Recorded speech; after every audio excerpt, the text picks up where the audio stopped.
This year's Agricultural Leadership Exchange spent a week in Argentina, March 8th through the 14th, taking in the country's culture, food, and landscape while visiting farms and agribusinesses to learn more about their agriculture industry. Join us as Michigan Farm Bureau and Michigan Corn Growers Association members tour the countryside of Argentina.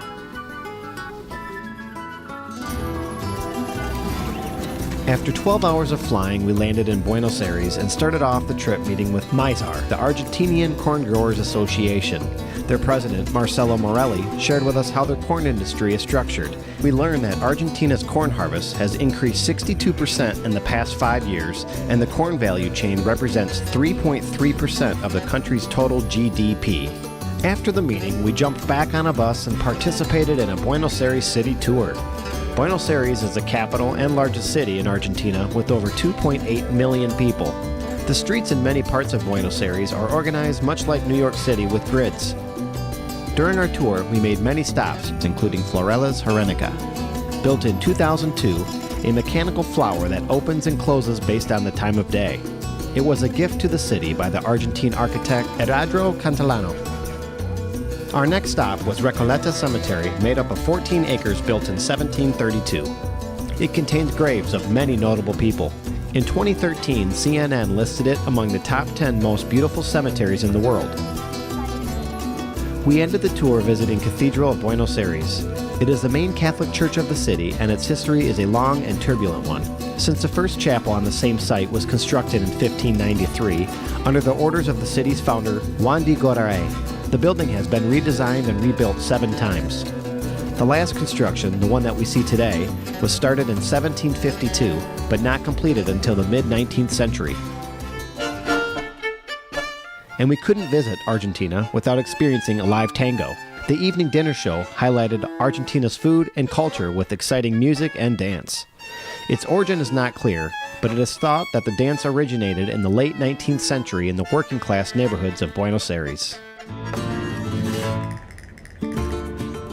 On our second day, we traveled northwest of the city into the very fertile Pampas region, El Desafío Farm, owned by Alejandro Calderon family. This 3,000-acre farm includes soybeans, corn, wheat, oats, and green peas, and they raise Aberdeen Angus, providing bulls to cattle ranches all over the region. They also custom plant, spray, harvest, condition, and transport for other farmers using their own equipment, and send most of their grain to the many grain terminals located about 75 miles away on the Parana River. Many farmers in Argentina hire contract harvesting as they don't own their own combines. Meals and family time are hugely important in the Argentine culture and are never rushed. Alejandro and his family cooked us an amazing lunch featuring his own Aberdeen Angus steak, and then spent time visiting with us and showing us pictures of his entire operation.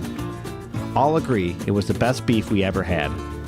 We then traveled to different parts of the farm to learn more about his crops, discussing growing techniques, technology, fertilizer, pests, and disease and yields. His corn production here averages 200 bushels to the acre on no-till, without irrigation or subsurface drainage. On our third day, we continued northwest to the Pampas region and entered the province of Santa Fe. We toured a very large Syngenta seed corn and sunflower seed processing facility near Venado Torito and studied the differences in seed production, storage, and distribution compared to our large seed corn industry in Michigan. This Syngenta plant is the largest seed production facility in Argentina and is the final stage before seed is bagged for producers. From there, we visited the diversified crop and sheep farm of La Constancia, where they breed national champion Hampshire Downs. The Gallo family cooked us a delicious traditional lamb barbecue lunch over an open-door fire pit and then hosted us on a tour of their farm and flock. The Hampshire Down sheep is native to England, and they've had tremendous success breeding numerous national champions. Their motto is, to do, to show, to share, and they were very happy to have us visit. Day 4 consisted of several different stops around Rosario. It started out with a visit to the grain terminal of ACA in San Lorenzo, north of Rosario. Traffic at the complex accounts for 50% of the Argentine exports of soybean products. In 2018, this facility exported 118 million bushels of corn. Rosario has grown to become the grain hub of Argentina, accounting for more than 80% of all Argentina grain exports. This plant takes in about 4,000 semi-loads per day. During harvest, drivers may wait up to 2 to 3 days to unload their corn. Typically, trucks are not owned by the farmers contract them out. We then took a boat cruise on the Parana River to get a closer look at the largest concentration of soybean crushing and export facilities in the world. The Rosario area is home to 29 separate soybean crushing and grain facilities, and it has the capacity to export more than 825 million bushels annually. Argentina is the world's #1 exporter of soy meal in the world and the 3rd largest exporter of corn and soybeans.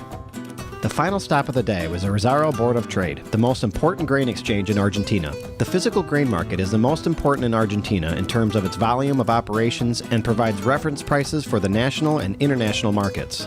This is the only place in the world where grain deals are done face-to-face and with a handshake. A person's word is still very highly respected in the Argentine culture. To round out the trip, our last day was spent visiting Expo Egg Row, the largest farm show and equipment exhibition in Argentina. Over 150,000 visitors from Argentina and the world participate in this mega farm show each year. The show spans nearly 50 acres and displays the latest technologies in seed, livestock, and equipment. Over 45,000 head of cattle are auctioned off, with a value over $15 million. We enjoyed talking with vendors, comparing technology and equipment, and rubbing elbows with Argentine farmers in attendance. Thank you for joining us on our brief tour and letting us show you a little tiny sample of how diverse and extremely productive Argentina's agriculture is and the great potential it has for continued growth. They will continue to be a top producer on the world stage.